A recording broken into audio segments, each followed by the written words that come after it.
This video is brought to you by the EA Game Changers Network.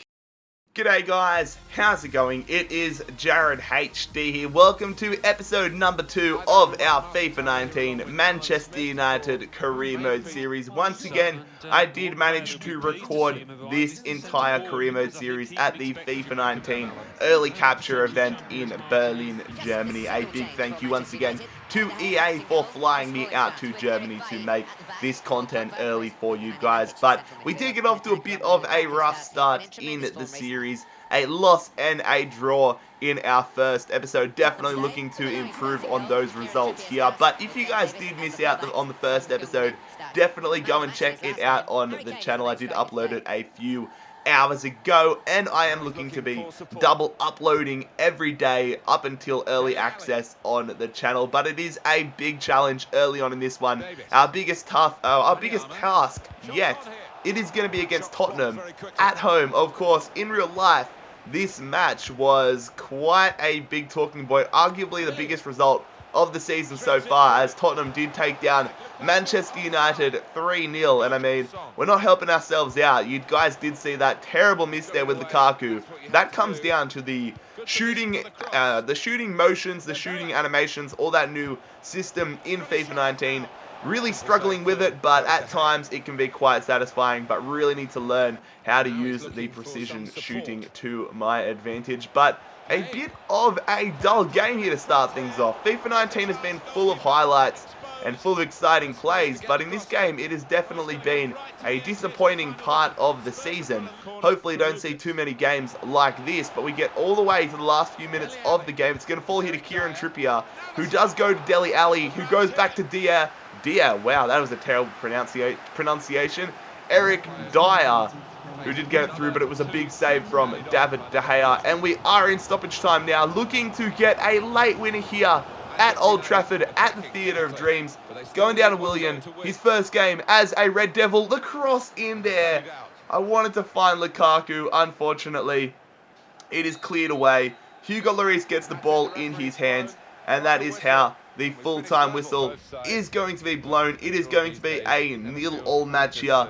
A stalemate at Old Trafford against Tottenham. You know what? We're still getting used to the game. I will definitely take that. But hopefully, as we get into the rest of the games in today's episode, we can fix that up. Now, I know a lot of you guys would have been leaving comments on the first episode telling me to give Messi number 10. He was number 19, and I did go ahead and do that. I knew those comments were going to come, and I realized as soon as I realized after that Brighton game that Messi still had the number 19. So, Rashford does now get number 19. And speaking of Rashford, Stoke City are going to come in for him, quite surprisingly.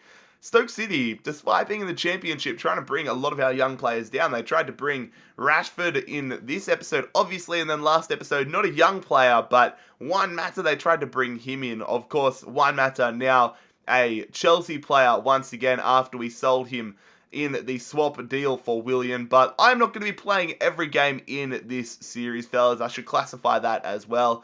I'm not going to play any of the FA Cup or Carabao Cup games unless we manage to reach the finals of those respective tournaments. And then a few of the Premier League games I will more than likely simulate, just because for time reasons we won't have enough time to have an 18 episode season. Really need to get through the episodes so that we can have the series wrapped up before early access hits the sub boxes and gets out there. But that is going to conclude the first transfer window of the series. Quality over quantity, in my opinion. And I mean, when you're talking about quality, Messi is the epitome of that. So the Argentine did join us along with Willian, and it is going to be Juan Mata as the only player departing the club. But anyways, a trip here to Turf Moor, our first Premier League game that we are going to simulate against Burnley, and it is going to be the New Zealander Chris Wood putting Burnley in front in the 26th minute, and Wood does double Burnley's advantage just after half-time. This is not what we were after. I mean, we're not getting the job done on the pitch, and obviously, we are not getting it done again when we're simulating. This is not good. 90th minute, full time, and it is a 2-0 loss to Burnley. And that is honestly one of the worst starts imaginable in the Premier League season. It would just add insult to injury here if we manage to drop points away at Watford. Now, of course, Vicarage Road, a place where Man United have struggled on occasion recently. I do believe it was last season or the season before where Watford got a big upset win against the Red Devils. So we're hoping that we do not see a duplication of that here. But Watford have brought decently, of course, a former Man United player, Tom Cleverley, in there. They have brought in Lewis Holtby in the attacking midfield spot, so definitely need to watch out for him. Fortunately, no Troy Deeney in that starting lineup. Gray is going to start up front. But anyways, here is our starting 11. Keeping things similar for the most part. Ashley Young, the former Hornet himself, coming in to give us a bit of experience against his old side. Nemanja is dropped there with Fred coming into the starting lineup. And Martial is going to replace Sanchez, who has been quite disappointing for us, if I am being honest. But anyways, starting the game off on the attack. A lovely through ball there from Pogba. Going to Willian, looking to go back post to Martial. It does come out to Ashley Young, and the left back is going to hit that one. It was good positioning, good angle, but just not the power or the accuracy to really trouble the keeper. But anyways, Watford are on the attack now. 22nd minute. Willian caught with the ball at his feet. Holtby pounces on it. Goes back post. Big save from De Gea. Would have been very frustrating if we did go behind after that play. But now we are trying to hit Watford on the counter-attack. Valencia looking for some space up the line. He's going to feed it through to Willian. Got to use Willian's pace a lot more in the series. He's going to run down. He's going to cross it perfectly.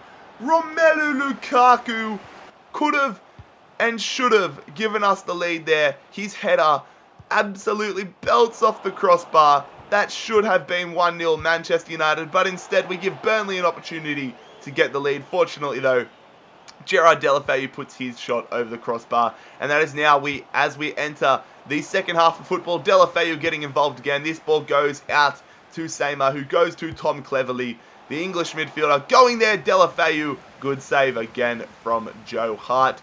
Now we try to hit them on the counter-attack, trying to get the ball out there quickly. Nice ball down the line to Willian. Really going to be exploiting Willian's pace down the wing. Great runs from him as well so far. But that one there really pissed me off.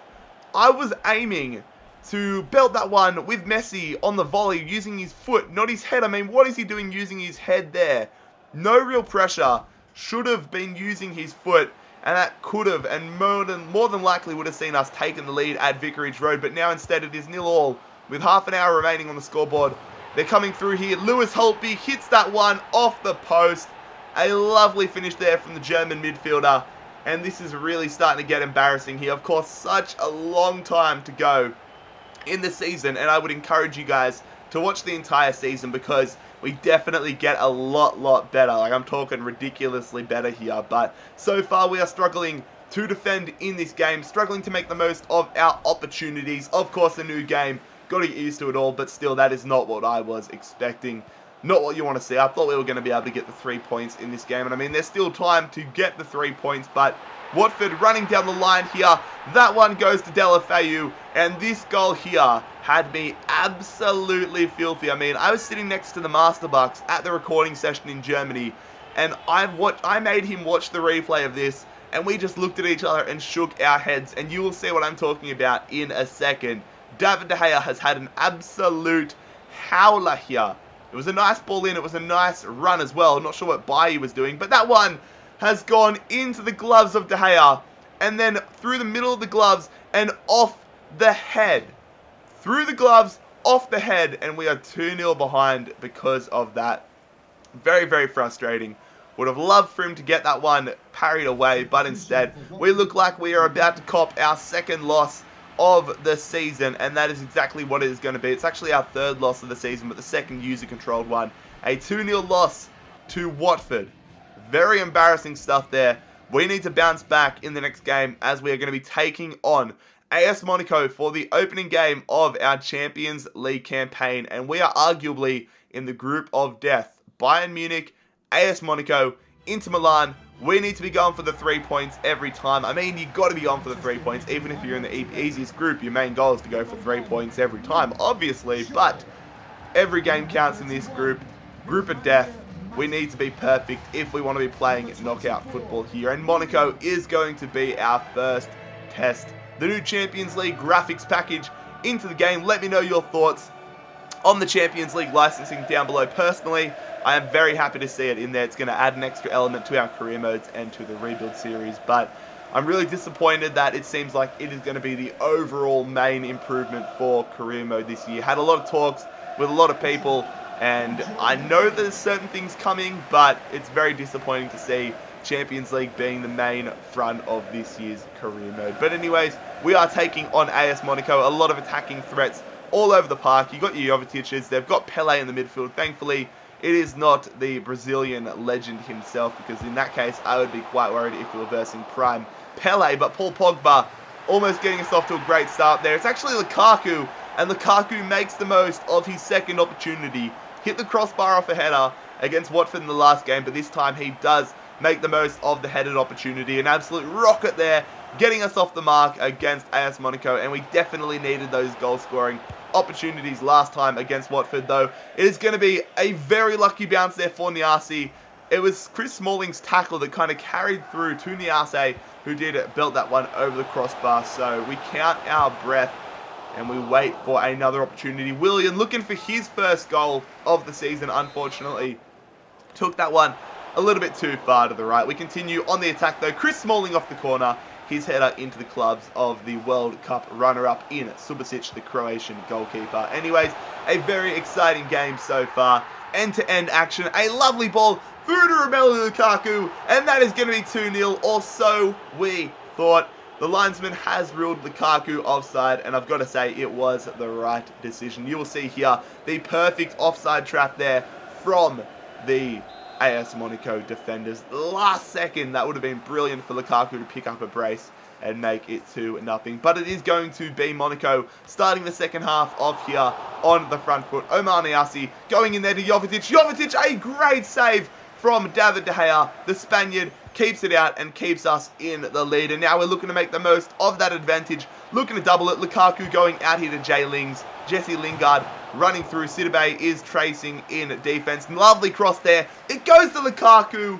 He's being deadly with the head. It goes out for a throw-in, and off the resulting throw-in, it is going to be Willian throwing this one in here. We're looking to get somebody short for the first time cross. We do find Matic. Lovely cross to the back post. Sanchez squares it. Goes to Lukaku. Comes out to Lingard. Lovely touch.